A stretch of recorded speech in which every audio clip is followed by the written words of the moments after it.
cena no deserto Mojave, na Califórnia, há 5 anos. Bueno, yo soy historiadora. A seguir, em Infinito OVNI.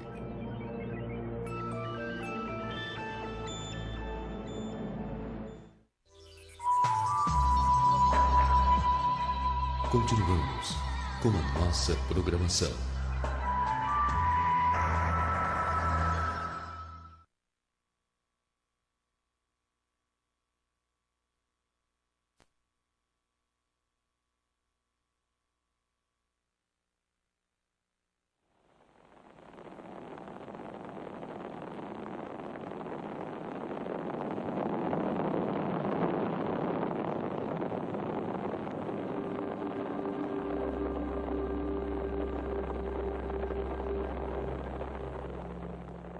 Século XX.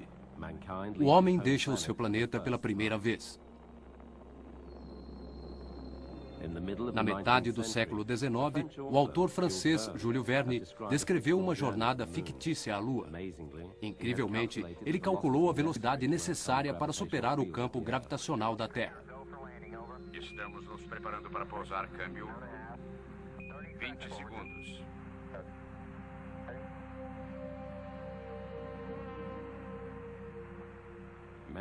Muitos de seus contemporâneos, astrônomos famosos mundialmente como o francês Flammarion, acreditavam que poderia existir vida na Lua. Um dia na Lua cheguei. Se o dia estava bonito, não sei. Foi isso que eu cantei. De vez em quando, nuvens negras podiam ser vistas em sua superfície. Elas eram enxames escuros de insetos lunares ou era a fumaça das chaminés das fábricas lunares? OVNI.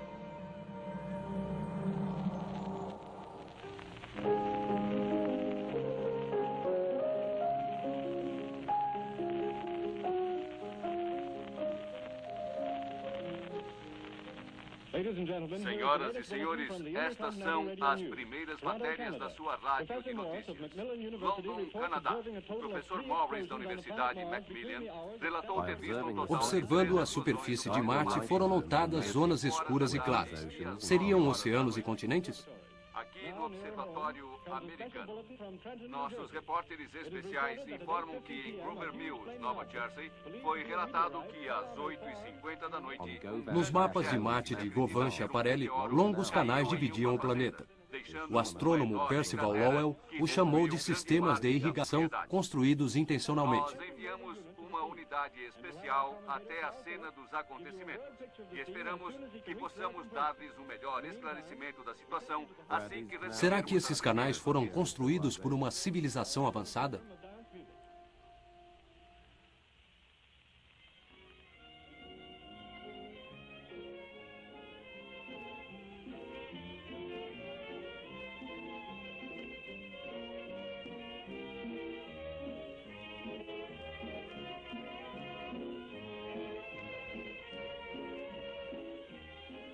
Logo, esse tipo de história fantástica se tornou um pesadelo para os ouvintes de uma rádio americana. No Halloween, em Nova York, a adaptação da peça de Orson Welles, A Guerra dos Mundos, foi encenada. O acontecimento da noite foi subsequentemente retratado no filme também com o nome de A Guerra dos Mundos. Estão se aproximando!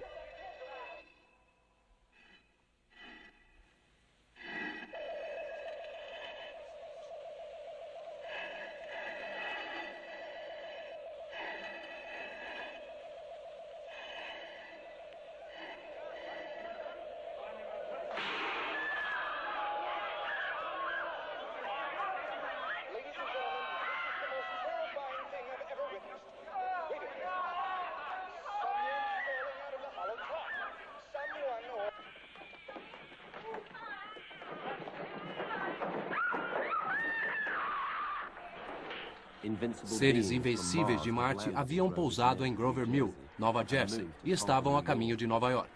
Centenas de milhares de ouvintes da rádio acreditaram que a encenação era uma reportagem real da invasão. Eles fugiram em pânico total da cidade para se esconderem nas colinas próximas. Estamos indefesos contra eles, ouça! Nessa noite, 31 de outubro, Nova York entrou em pânico e terror.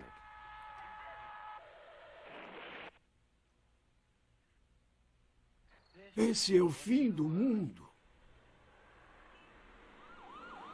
Será que isso foi apenas uma invenção fantástica? Ou foi um aviso da aproximação rápida da Segunda Guerra Mundial?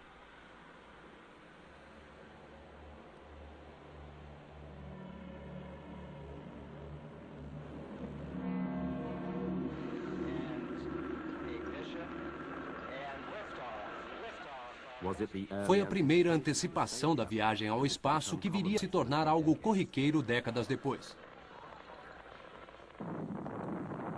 De armas nucleares.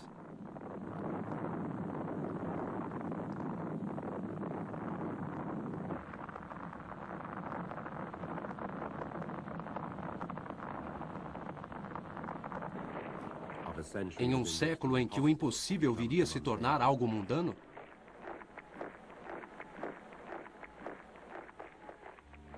Mais cedo do que se esperava, a Segunda Guerra Mundial se tornou uma horrível realidade e a atenção pública foi desviada de contínuos eventos misteriosos.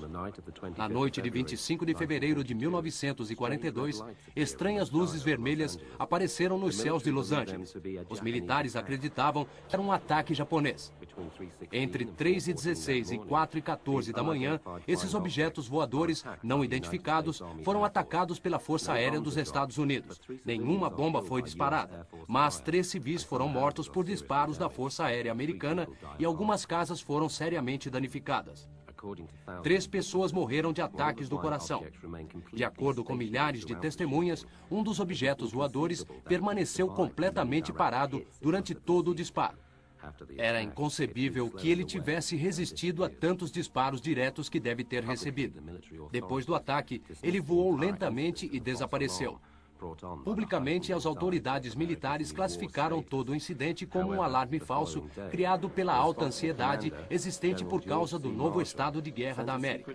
No entanto, no dia seguinte, o comandante responsável, General George C. Marshall, enviou um memorando secreto ao presidente Franklin Roosevelt, no qual declarava suas suspeitas de que os eventos daquela noite tinham sido uma atividade hostil por parte de agentes inimigos. Outono de 44. A guerra é intensa em todos os frontes. Os pilotos da US Hockey que retornaram de suas missões sobre a Alemanha relatam eventos surpreendentes. Eles falam de misteriosas bolas de fogo surgindo do nada e seguindo de perto seus aviões. Eles foram incapazes de derrubar seus perseguidores, apesar de algumas manobras mirabolantes. Essas bolas de fogo ficaram conhecidas como Foo Fighters, ou por causa do famoso amor do alemão Sauerkraut, Krautballs. Será que eram as novas armas secretas de Hitler? Os pilotos alemães relataram coisas similares, mas eles atribuíram essas estranhas armas aos aliados. Não há nenhum caso conhecido em que os Foo Fighters apresentaram algum perigo e, como resultado, eles foram oficialmente considerados armas de guerra psicológica. Mas esse fenômeno não ficou restrito à Europa. Tripulações de voo relataram incidentes similares no Oceano Pacífico durante a Segunda Guerra Mundial. E as aparições também foram feitas durante as guerras da Coreia e Vietnã. 1945. A Segunda Guerra Mundial chegou ao fim e nas cenas do conflito a destruição começa a ser limpa.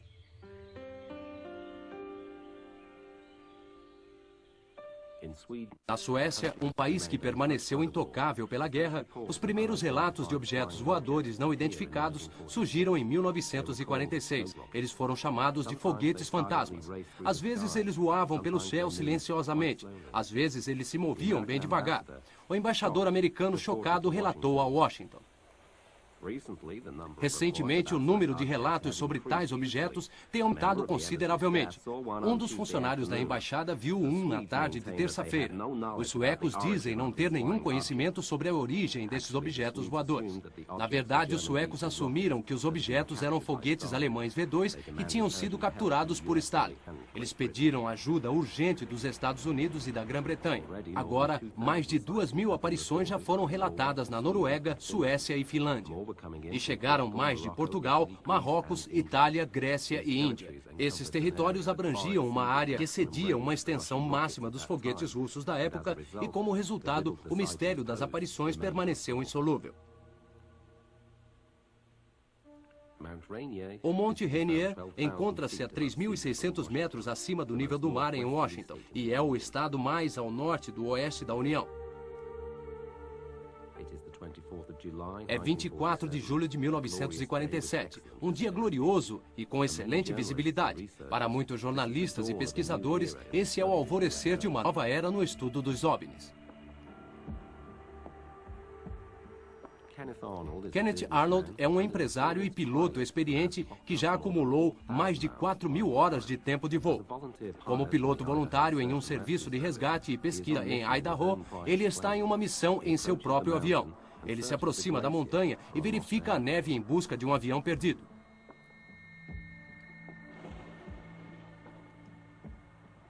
Uma horrível luz branca brilhou. Ela iluminou a cabine e o céu inteiro. Foi como uma explosão. E isso foi em uma tarde clara. E ela brilhou uma segunda vez e eu olhei para a minha esquerda e havia uma fila de objetos voadores muito estranhos. Eles voavam de maneira muito caótica e a mais ou menos 1.200 milhas por hora, 2 vezes mais rápidos do que qualquer avião.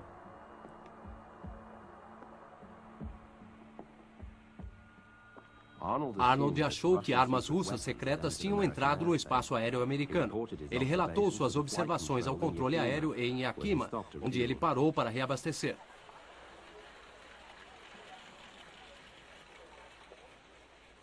Sua notícia se espalhou rapidamente e em sua próxima parada um grupo de ansiosos repórteres estava esperando por ele.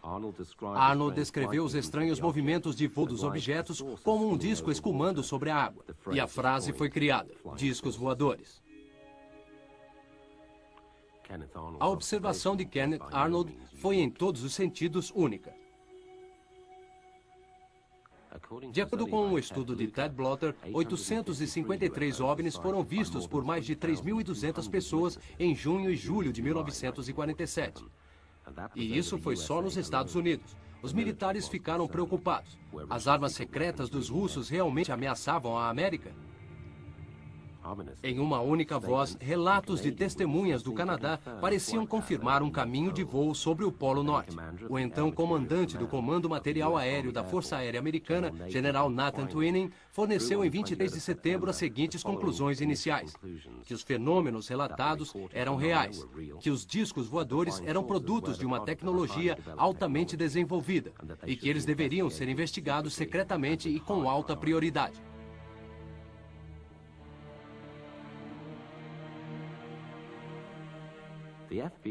O FBI deveria cooperar nas investigações, mas se recusou a fazê-lo porque não estavam dispostos a investigar tampas de privadas, calotas e velhos chapéus voadores. Pessoas mal intencionadas geralmente usavam esse tipo de objeto para criar fotos falsas de OVNIs, e estas foram imediatamente incorporadas pela imprensa marrom.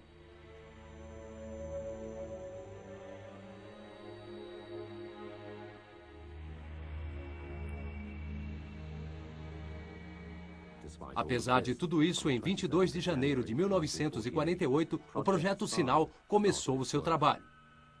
Os fenômenos se apresentaram aos investigadores da Força Aérea em uma confusa variedade de formas: discos, cilindros, foices e bolas de fogo, todas executando inacreditáveis manobras de voo. Alguns voavam sozinhos, outros em grupos. Na maioria, eles se moviam em completo silêncio, mas às vezes eles desapareciam em uma grande explosão. Seriam os soviéticos a origem dessa tecnologia? Essa suspeita logo foi perdendo sua credibilidade quando a CIA relatou de Moscou que a Rússia também havia iniciado investigações sobre os OVNIs.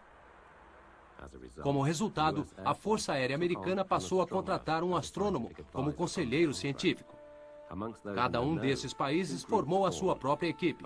Uma equipe não fornecia nenhuma explicação. A outra relatava a Washington que os discos voadores poderiam ter origem interplanetária e que seria aconselhável colocar os militares em alerta. Esse relatório acabou parando na mesa do general Hoyt Vandenberg, o chefe-geral da Força Aérea. Sem uma evidência final e conclusiva, Vandenberg não estava disposto a agir por receio de um pânico geral.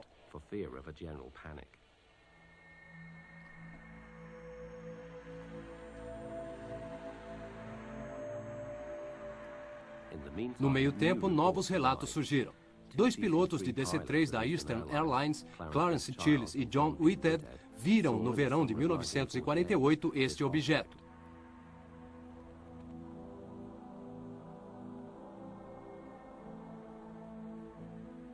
Um objeto voador similar foi visto durante uma noite clara pelo astrônomo mundialmente conhecido Klein Tombaugh, que foi o descobridor de Plutão. Tombaugh descreveu um objeto brilhando em uma luz azulada, emitindo uma luz clara que saía de 6 janelas dispostas geometricamente. Tombaugh ficou completamente atônito. Esse era um fenômeno inteiramente novo para ele, que claramente não era uma miragem, nem um avião, nem meteoros, nem a aurora boreal.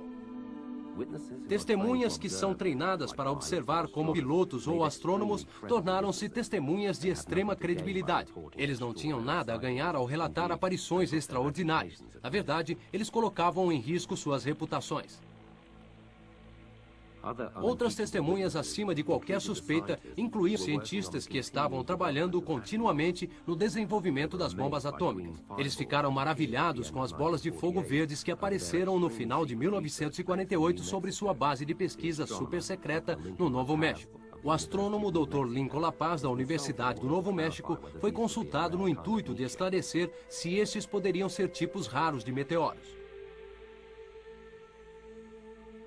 Em 12 de dezembro de 1948, La Paz observou um objeto similar com seus próprios olhos. Ele estava convencido e concluiu: isso não é meteoro. Pela visão dele, eram foguetes que emitiam luzes brancas esverdeadas e que subsequentemente se autodestruíam. Um cientista da base secreta de Los Alamos declarou que eles pareciam os foguetes V-2 de Hitler. De onde esses objetos voadores vieram? Será que eram naves espaciais de civilizações extraterrestres?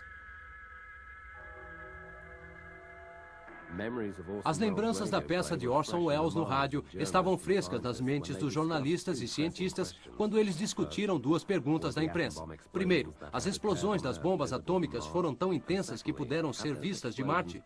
E segundo, essas explosões alarmaram os seres de Marte?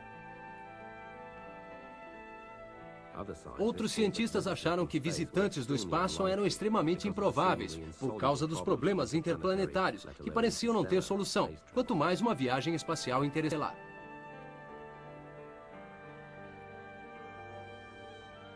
Os membros do Sinal exigiram ajuda financeira para suas pesquisas, mas os militares haviam desenvolvido uma nova agenda. As autoridades mudaram o projeto Sinal para projeto Rancor. Foi dito aos pesquisadores que procurassem explicações naturais para a maior quantidade possível de aparições. Oficialmente, OVNIs não podiam existir. O conselheiro científico da Força Aérea Americana era astrônomo na Universidade do Estado de Ohio, Alan Heine. Ele descreve a situação dessa forma. E foi dito a eles para não assustar o público e não passar a informação. Eu vi que a situação era controlada cuidadosamente. Onde quer que houvesse um caso, eles tinham uma explicação, e haviam muitas. Eles criaram uma grande história e passaram informação para a mídia. Em casos que havia uma difícil explicação, eles tentavam de tudo para manter a imprensa longe deles. A tarefa mais importante deles era, sendo certa ou errada, evitar qualquer agitação entre a população. A gozação agora fazia parte dos relatos sobre os aparecimentos dos OVNIs. Mesmo assim, as explicações da Força Aérea geralmente pareciam altamente questionáveis. Agosto de 1950, Great Falls, Montana, no início das Montanhas Rochosas.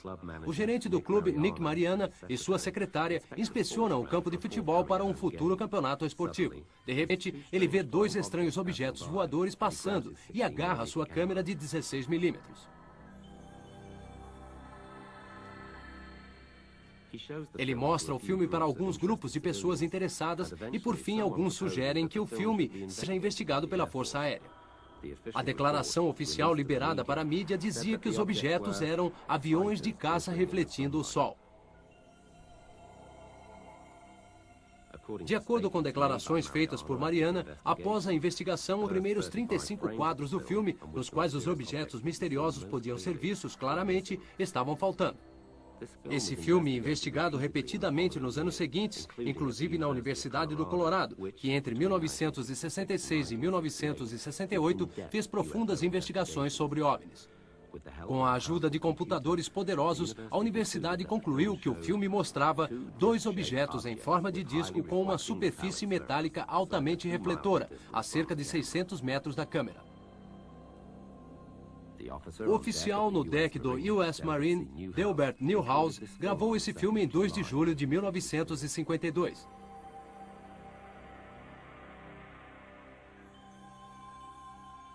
Depois de análises da Força Aérea, novamente uma sequência importante estava faltando. A explicação oficial? Possivelmente um bando de pássaros.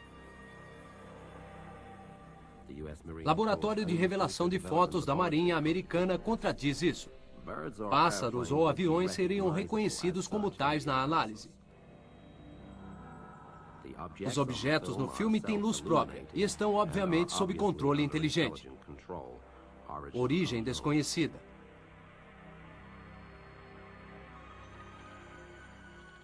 Confrontados com isso, a Força Aérea salientou novamente em uma nova investigação que as imagens eram, provavelmente, um bando de patos voando.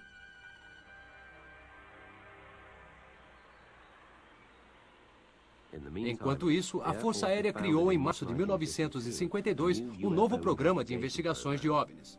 O projeto Livro Azul tinha a função de continuar a retratar todas as aparições de OVNIs como falsas.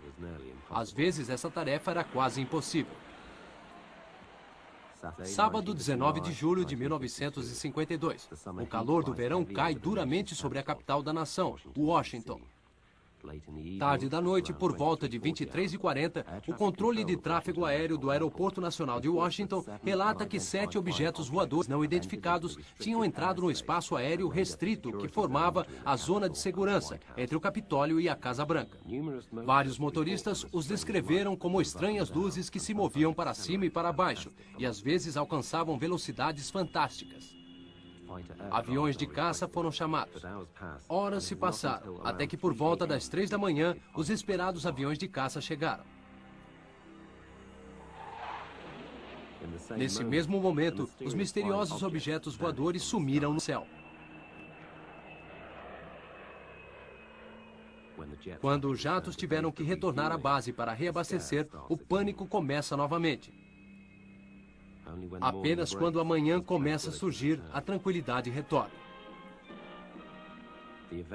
O acontecimento vira manchete de costa a costa.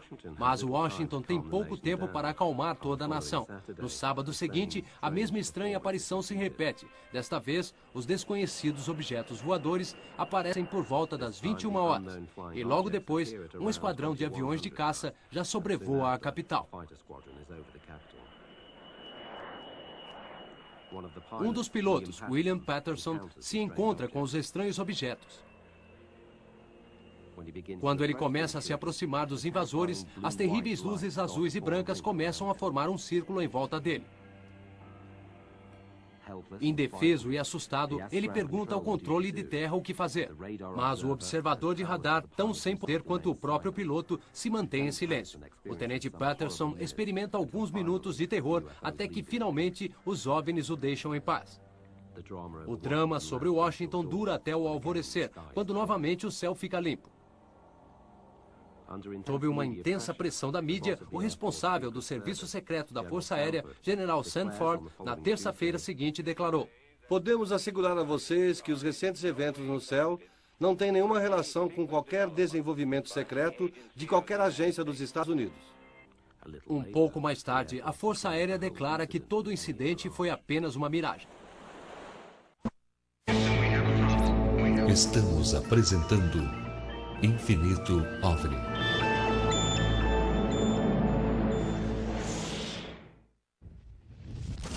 Apresentar Infinito OVNI.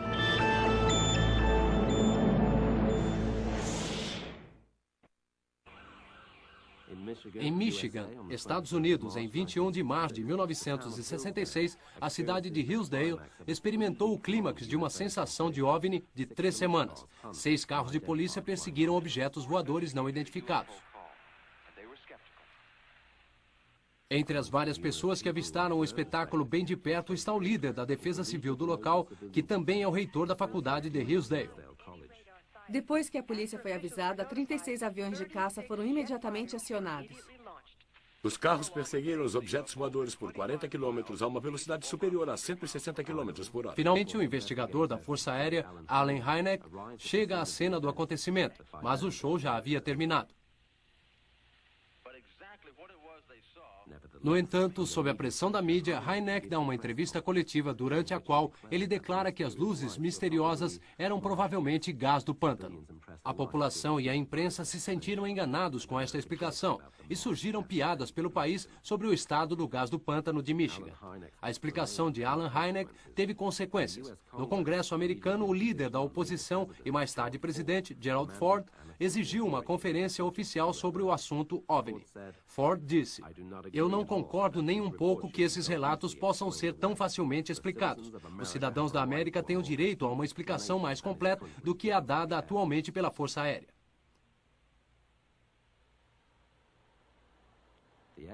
A Força Aérea, sob pressão, encarregou a Universidade do Colorado de investigar o fenômeno OVNI.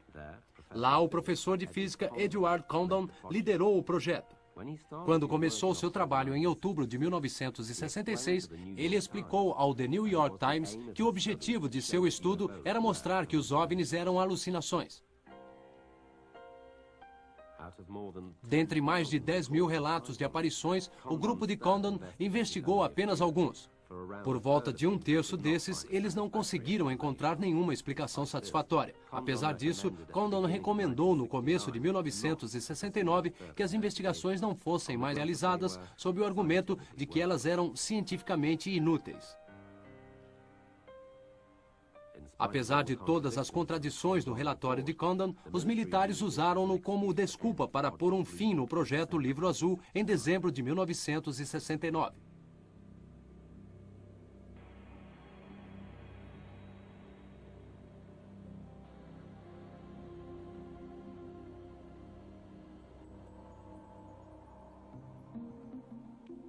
Mas muitas pesquisas particulares sobre OVNIs se ajustaram às opiniões de Condon, uma das quais foi a do engenheiro eletrônico e jornalista científico Philip Klass. Bem, por volta de 98% de todos os relatos sobre OVNIs vêm de pessoas inteligentes que veem algo no céu noturno e não conseguem identificá-lo. Eles não têm a mínima ideia de como investigá-lo. É como uma dor de estômago, você não consegue diagnosticá-la sozinho. Em alguns casos, leva-se semanas ou meses até que uma explicação natural seja encontrada. Por volta de 2% são ou fraudes propositais ou alucinações. Mas, felizmente, muitos dos fraudadores no campo dos OVNIs não são tão inteligentes ou gênios e não trabalham com perfeição. A maioria é facilmente identificada em um momento. Muitas das fotos de OVNIs são fáceis de se forjar, principalmente as polaroides. Eu acho que temos alguns exemplos. Nós temos algumas fotos. Essa se parece com uma tampa de lixeira que foi lançada no ar. Certo. Deem uma olhada. Onde ela foi tirada? Essa foto foi tirada no início da década de 50, McMinnville, Oregon. Uma das duas fotos que foram tiradas pelo fazendeiro Paul Trent e sua esposa, que diziam ser de uma nave espacial gigante que fora fotografada durante a noite. A sombra na parede mostra que já era de manhã e não à noite. Isso é uma fraude. A comissão de Condon da Universidade do Colorado investigou as duas fotos e chegou a conclusões completamente diferentes. É um objeto voador extraordinário, a uma distância da câmera de aproximadamente 1,5 km. É prateado, metálico, em forma de disco e seu diâmetro é maior que 30 metros.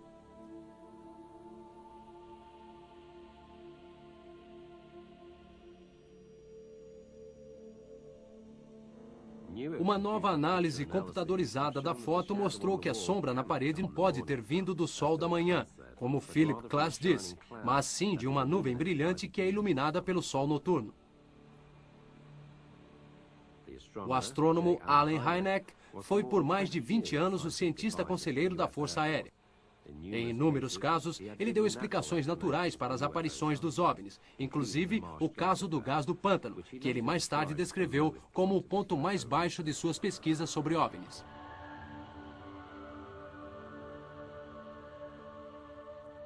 Agora que a Força Aérea tinha declarado terminadas suas investigações sobre OVNIs, ele se voltou contra os métodos de seus ex-empregadores. Em 1973, ele funda o Centro para Estudos de OVNIs, uma organização onde cientistas e acadêmicos de diferentes disciplinas tentam entender o fenômeno do OVNI. No Centro para o Estudo de OVNIs, nós temos dados com mais de 75 mil relatos de mais de 133 países. Isso certamente é muito revelador, mas o que finalmente me convenceu que isso não é nenhum tipo de loucura é a qualidade das testemunhas. Muitos dos relatos vêm de pessoas responsáveis e de posições muito altas, com reputações inabaláveis. Pessoas com treinamento técnico, tais como controladores de tráfego, militares e pilotos civis. Finalmente, eu cheguei a um ponto onde tive de admitir para mim mesmo: eu não posso continuar achando que essas pessoas são loucas. Elas devem ter visto algo que era real.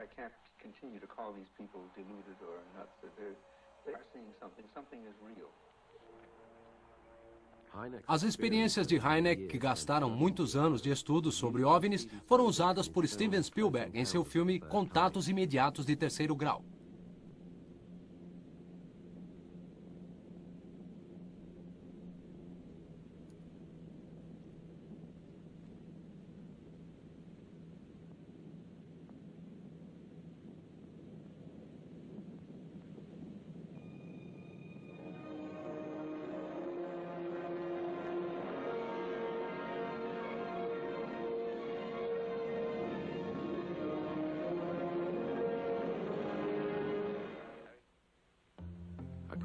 Ele manteve Hynek seu conselheiro técnico.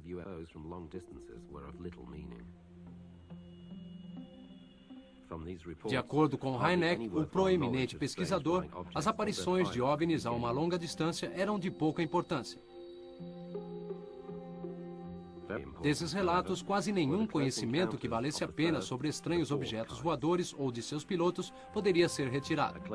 Muito importante, no entanto, eram os encontros imediatos que iam do primeiro ao quarto grau. Um encontro imediato de primeiro grau é uma aparição de mais de 150 metros durante o anoitecer de 11 de novembro de 1987. O chefe de uma empresa de construções, Ed Walters, fotografou essa série de 5 fotos de um objeto voador não identificado. Diâmetro aproximadamente 4,2 metros. Distância da câmera aproximadamente 40 metros. Esse foi um encontro imediato de primeiro grau. Essa foi a primeira de uma onda de aparições que agitaram os 60 mil habitantes de Gulf Breeze, na costa da Flórida. Essa onda começou em novembro de 1987 e terminou no começo do verão do ano seguinte. Depois de alguns artigos aparecerem na imprensa local, os primeiros pesquisadores de OVNIs chegaram. Com suspeitas, eles fizeram testes em Ed Walters e suas fotos. Será que o Walters era um grande falsificador de fotos? Nunca tantos detalhes haviam sido vistos em tantas fotos de OVNIs. Isso era suspeito, mas por outro lado, havia agora mais de 2 fotos de diferentes testemunhas. Flave, é assim que os pesquisadores de OVNIs chamam uma onda de aparições. No curso dessa onda, mais de 100 pessoas de Gulf Breeze e arredores diziam ter visto objetos voadores não identificados. Uma delas foi o xerife local Mike DeLay. Quando eu cheguei aqui, tive uma visão clara e meu parceiro estava vendo o mesmo que eu. E não conseguimos acreditar no que estávamos vendo.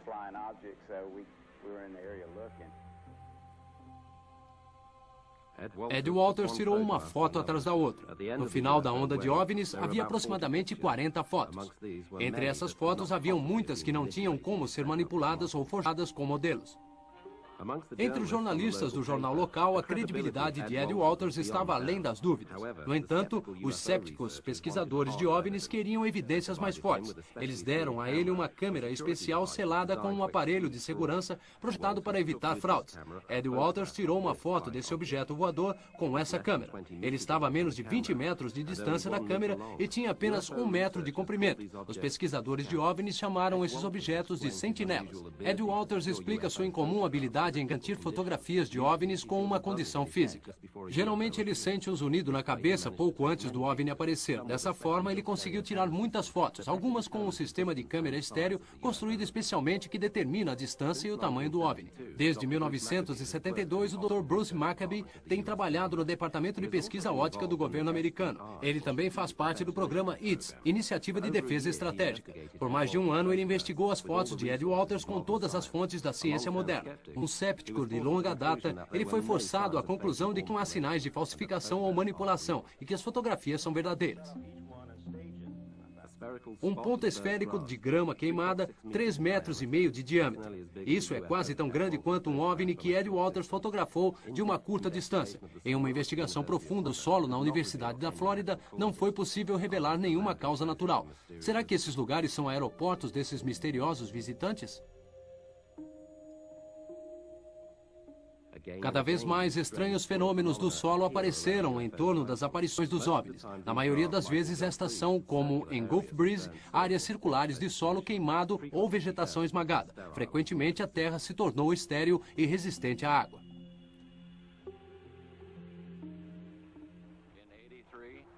Em 1983, houve um ponto circular aqui de aproximadamente 1,5 metros de diâmetro.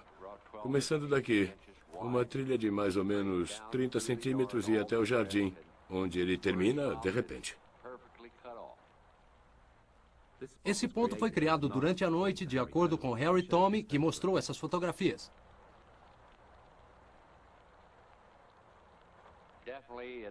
Definitivamente, parece haver algum tipo de radiação aqui.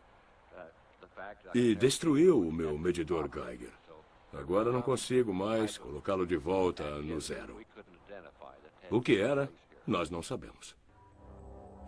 Durante todo o inverno, nenhuma neve se firmou nesta área. Às vezes, marcas de pressão podiam ser encontradas e que pareciam trilhas que haviam sido deixadas pelo trem de pouso de objetos voadores que são extremamente pesados. Para os pesquisadores de OVNIs, estes são sinais de contatos imediatos de segundo grau.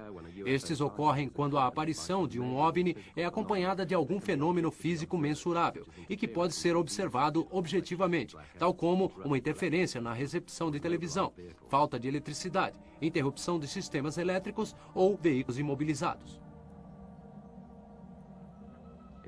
Em 1982, Steven Spielberg filmou seu grande sucesso ET, o Extraterrestre. Era a história de um contato imediato de terceiro grau, que é definido como uma observação durante a qual a tripulação de um OVNI ou próximo a ele pode ser vista.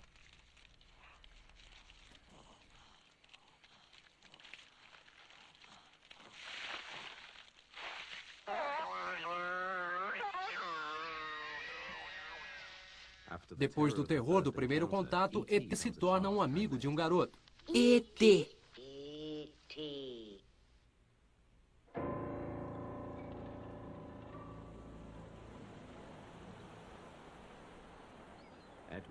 Ed Walters e sua esposa Frances relataram de Gulf Breeze um contato de terceiro grau.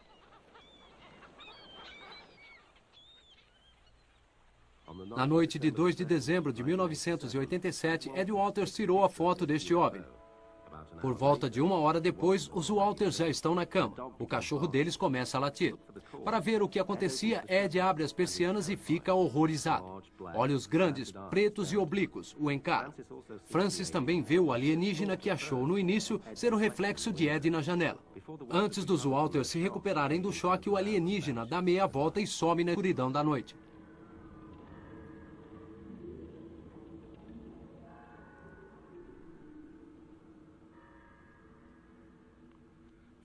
Muitos relatos parecidos de contatos imediatos de terceiro grau são recebidos de vários países diferentes. No sul da França, o fazendeiro Maurice Massé descobriu na manhã de 1 de julho de 1965 um objeto oval em seu campo de alfazema. Próximo ao objeto, duas criaturas com aparência humana e da altura de crianças de 8 anos investigavam suas plantas.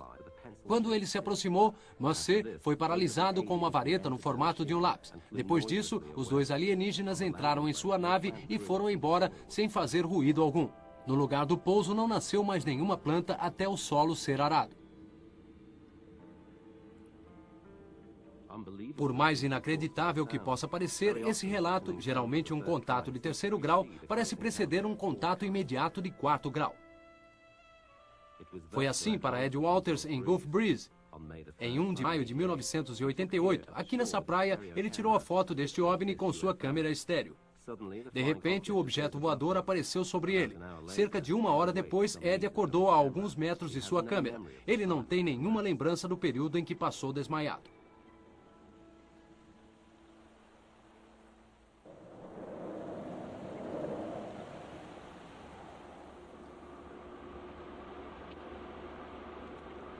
O primeiro caso relatado desse tipo ocorreu na noite de 19 de setembro de 1961. O casal Betty e Barney Hill estavam voltando de uma viagem de férias que fizeram ao Canadá. Na Estrada 3, em direção a Boston, eles avistaram um objeto extremamente luminoso com um formato incomum. Depois disso, os Hills haviam esquecido de 2 horas de sua viagem. 1 ano mais tarde, crises de pânico e pesadelos levaram Barney Hill a um psiquiatra. O terapeuta tenta reviver as lembranças perdidas de Hill. Sob hipnose, Barney Hill revela seu sequestro por um OVNI.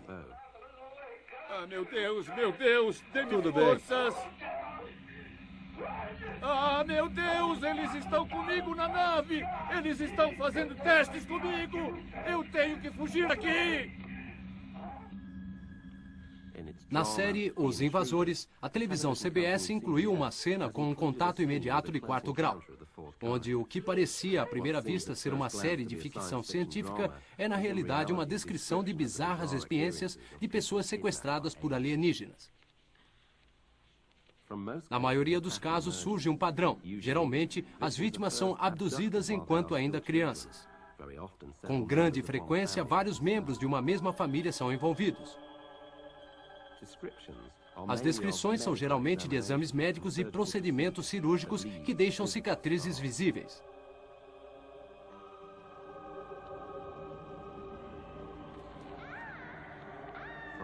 São tiradas amostras de esperma dos homens e óvulo das mulheres.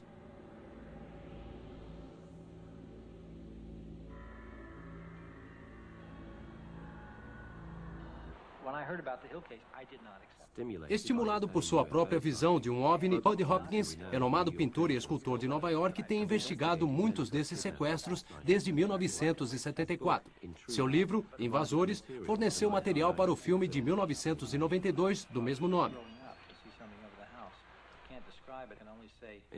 Na verdade, Hopkins investigou mais de 500 casos até agora, e ele já publicou dados sobre muitos deles. Por causa de sua participação na pesquisa, psicólogos e psiquiatras passaram a ter conhecimento do fenômeno.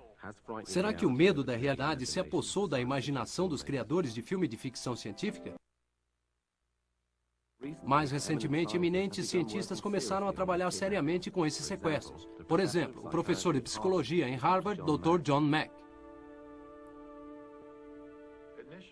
No começo, as pessoas não queriam acreditar. Diziam que isso não fazia sentido.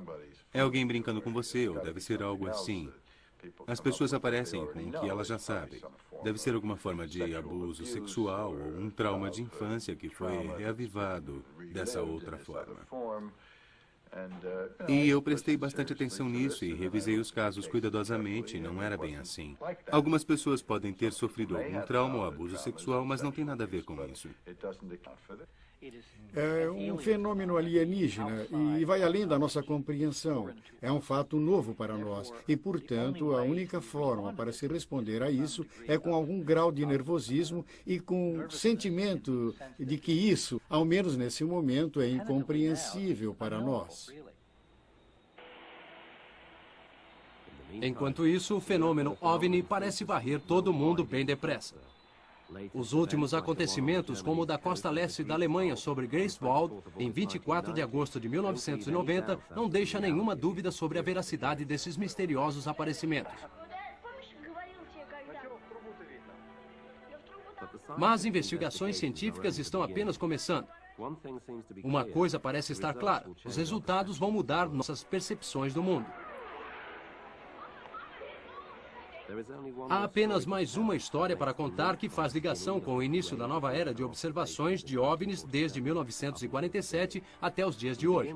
Nós começaremos com Jimmy Carter, o 30º presidente dos Estados Unidos. Em 1976, durante sua campanha eleitoral, ele declarou à imprensa: "Eu não dou mais risadas de pessoas que dizem ter visto discos voadores, porque eu mesmo já vi um." Em sua declaração, o presidente Carter descreveu um objeto luminoso que se aproximou até se tornar tão grande quanto a lua cheia.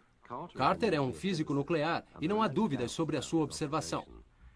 Na luz dessa experiência, ele prometeu a seus eleitores que iria garantir que durante o seu mandato todos os arquivos sobre discos voadores seriam liberados ao público. De fato, sob o seu governo em 1979, o Ato de Livre Informação foi aprovado. Documentos secretos do governo americano tiveram que ser entregues aos cidadãos, fornecendo informações liberadas que não colocassem em perigo a segurança nacional. Até agora, mais de 1.400 documentos secretos se tornaram de domínio público. Trechos apagados que foram censurados por razões de segurança nacional mostram que o material fornecido ao público até agora é apenas a ponta do iceberg.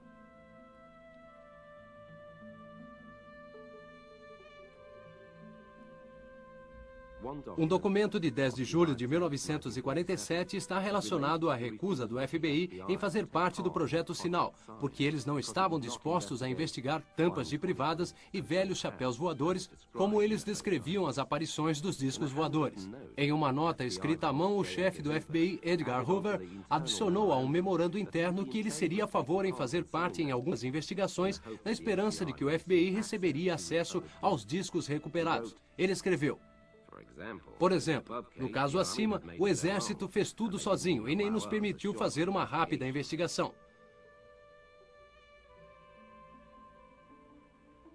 Logo depois, em 4 de setembro de 1947, o FBI declarou que um tenente não pôde estar presente porque 2 de seus homens haviam morrido logo depois da investigação de um disco voador. Será que o FBI, no meio tempo, recebeu acesso ao disco voador recuperado?" De acordo com esse relato, uma história tão incrível quanto qualquer série de ficção científica provou qual foi a realidade. Novo México, 2 de julho de 1947.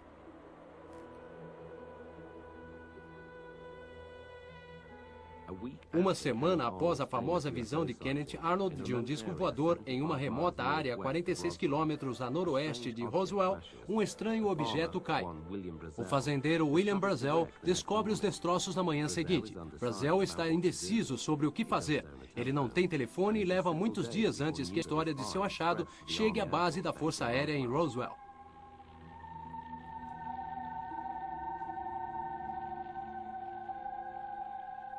Nessa época, o único esquadrão nuclear existente no mundo ficava baseado em Roswell. O Major Jesse Marcel, um físico e primeiro investigador militar na cena da queda, se recorda: "As partes eram mais leves que uma balsa de madeira. Eu tentei pôr fogo numa delas, queria ver se pegava fogo, mas não pegou."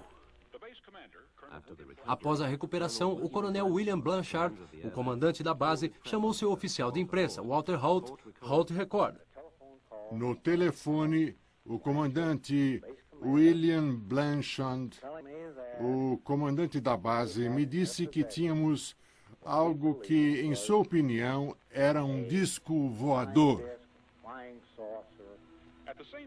Enquanto isso, o Major Marcel está a caminho do quartel da Força Aérea em Fort Worth com os restos do objeto, para os cuidados do comandante-geral em Fort Worth, Roger Ramey. Lá, dizem alguns investigadores, é onde a limpeza das provas começa. Menos de 24 horas depois da informação sobre o disco voador, ela é retirada. A Força Aérea diz que era apenas um balão meteorológico. O general Ramey e o coronel mostraram pedaços do balão meteorológico como prova. Mas apenas Marcel não concordou com essa história de balão meteorológico. Nessa mesma época, Ramey mandou o misterioso material para a base aérea Wright-Patterson, em Dayton, Ohio, o centro de pesquisas e desenvolvimento mais secreto dos Estados Unidos. O incidente de Roswell foi investigado várias vezes e seus detalhes foram confirmados por mais de 100 testemunhas. Apesar disso, teria se tornado um boato se o diretor Hoover, do FBI, não tivesse exigido insistentemente, alguns dias depois, ter acesso ao disco recuperado. Até hoje, a suposta recuperação de 4 corpos, os pilotos do disco, continua sem confirmação. Os documentos secretos liberados desta data não esclarecem e nem dão evidências. Os bonecos de látex de um produtor canadense não são de maneira alguma os pilotos do misterioso objeto acidentado. O círculo se fecha com um homem chamado Robert Lazar. Em 6 de novembro de 1989, ele declarou em um programa de TV em Las Vegas que trabalhou como físico em um centro altamente secreto de desenvolvimento e testes em Nevada, oficialmente chamada de Área 51, e extraoficialmente conhecido como Terra dos Sonhos. Ele descreve os misteriosos projetos de pesquisa desta forma. Eles têm espaçonaves extraterrestres em sua posse. Espaçonaves que eles examinam por inteiro e que voam.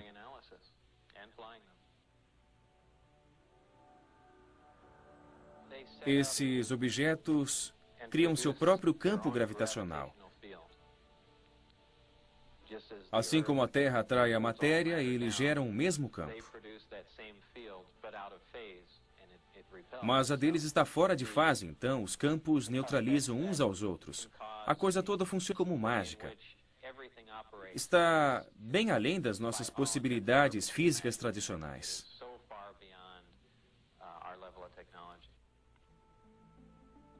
Por que Lazar foi a público com essa revelação?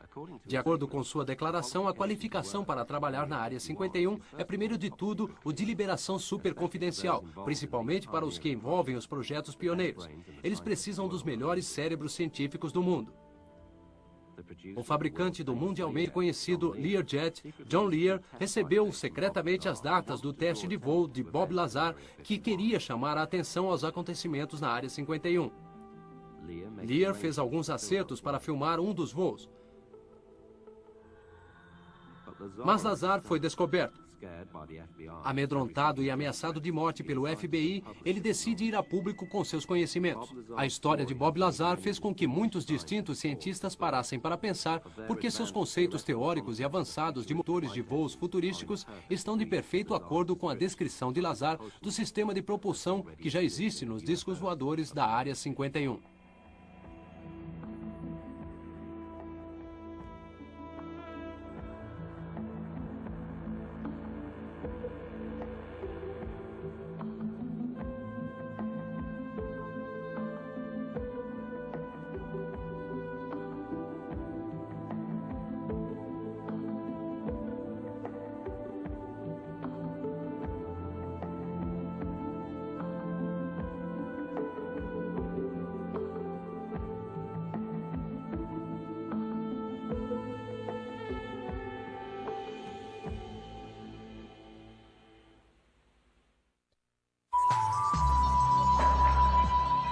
Voltaremos dentro de instantes.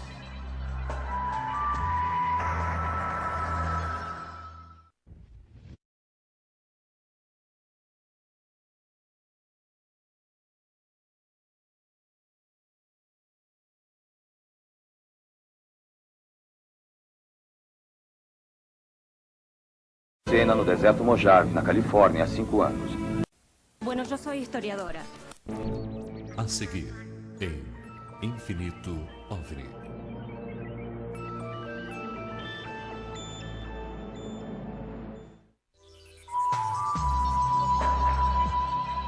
Continuamos com a nossa programação.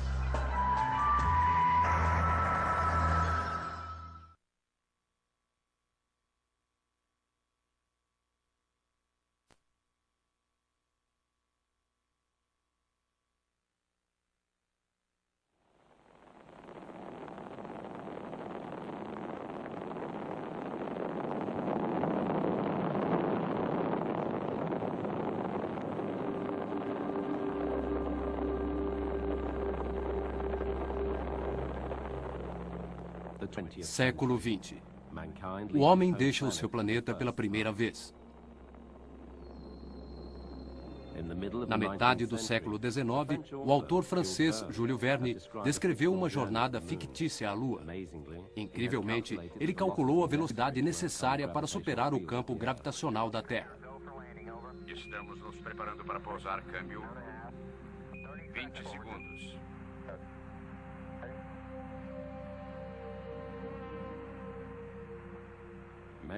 Muitos de seus contemporâneos, astrônomos famosos mundialmente como o francês Flammarion, acreditavam que poderia existir vida na Lua. Um dia na Lua cheguei. Se o dia estava bonito, não sei. Será que isso foi apenas uma invenção fantástica? Ou foi um aviso da aproximação rápida da Segunda Guerra Mundial?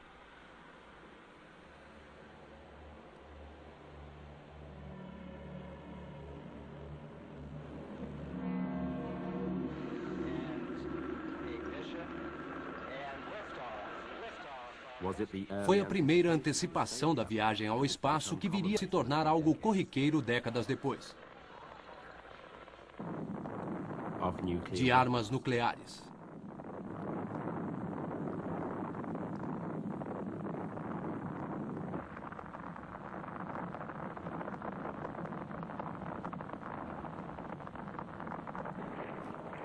Em um século em que o impossível viria a se tornar algo mundano?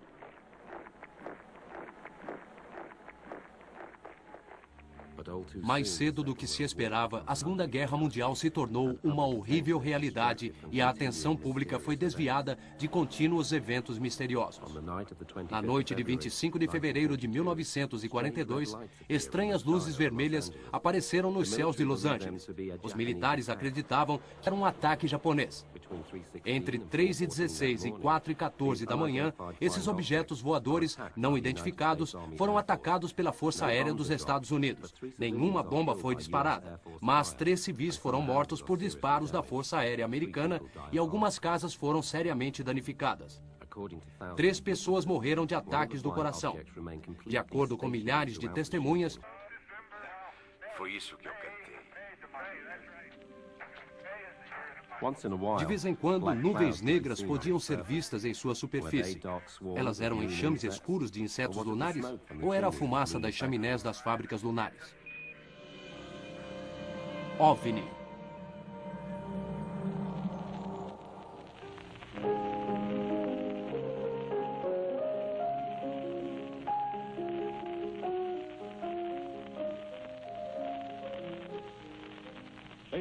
Senhoras e senhores, estas são as primeiras matérias da sua rádio de notícias. London, Canadá. Professor Morris da Universidade Macmillan relatou ter visto um total... Observando a superfície de Marte, foram notadas zonas escuras e claras. Seriam oceanos e continentes? Aqui no Observatório Americano. Nossos repórteres especiais informam que em Gruber Mills, Nova Jersey, foi relatado que às 8h50 da noite... Nos mapas de Marte de Govan Schiaparelli, longos canais dividiam o planeta. O astrônomo Percival Lowell o chamou de sistemas de irrigação construídos intencionalmente. Nós enviamos uma unidade especial até a cena dos acontecimentos e esperamos que possamos dar-lhes um melhor esclarecimento da situação assim que... Será que esses canais foram construídos por uma civilização avançada?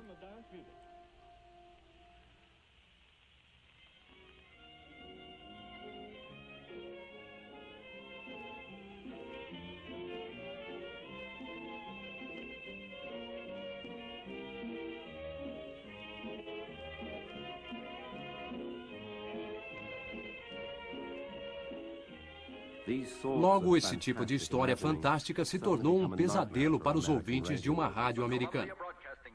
No Halloween, em Nova York, a adaptação da peça de Orson Welles, A Guerra dos Mundos, foi encenada. O acontecimento da noite foi subsequentemente retratado no filme também com o nome de A Guerra dos Mundos. Estão se aproximando!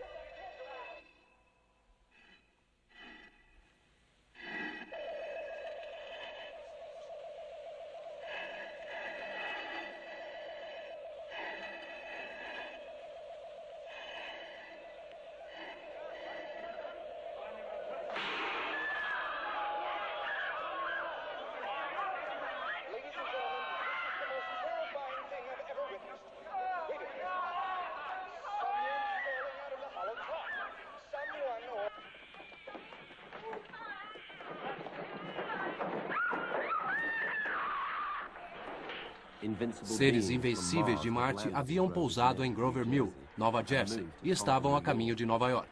Centenas de milhares de ouvintes da rádio acreditaram que a encenação era uma reportagem real da invasão. Eles fugiram em pânico total da cidade para se esconderem nas colinas próximas. Estamos indefesos contra eles, ouça! Nessa noite, 31 de outubro, Nova York entrou em pânico e terror.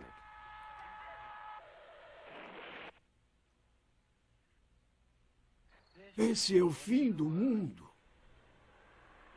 Um dos objetos voadores permaneceu completamente parado durante todo o disparo. Era inconcebível que ele tivesse resistido a tantos disparos diretos que deve ter recebido. Depois do ataque, ele voou lentamente e desapareceu. Publicamente, as autoridades militares classificaram todo o incidente como um alarme falso criado pela alta ansiedade existente por causa do novo estado de guerra da América. No entanto, no dia seguinte, o comandante responsável, General George C. Marshall, enviou um memorando secreto ao presidente Franklin Roosevelt, no qual declarava suas suspeitas de que os eventos daquela noite tinham sido uma atividade hostil por parte de agentes inimigos. Outono de 44. A guerra é intensa em todos os frontes. Os pilotos da US Hockey que retornaram de suas missões sobre a Alemanha relatam eventos surpreendentes. Eles falam de misteriosas bolas de fogo surgindo do nada e seguindo de perto seus aviões. Eles foram incapazes de derrubar seus perseguidores, apesar de algumas manobras mirabolantes. Essas bolas de fogo ficaram conhecidas como Foo Fighters, ou por causa do famoso amor do alemão Sauerkraut, Krautballs. Será que eram as novas armas secretas de Hitler? Os pilotos alemães relataram coisas similares, mas eles atribuíram essas estranhas armas aos aliados. Não há nenhum caso conhecido em que os Foo Fighters apresentaram algum perigo e, como resultado, eles foram oficialmente considerados armas de guerra psicológica. Mas esse fenômeno não ficou restrito à Europa. Tripulações de voo relataram incidentes similares no Oceano Pacífico durante a Segunda Guerra Mundial. E as aparições também foram feitas durante as guerras da Coreia e Vietnã.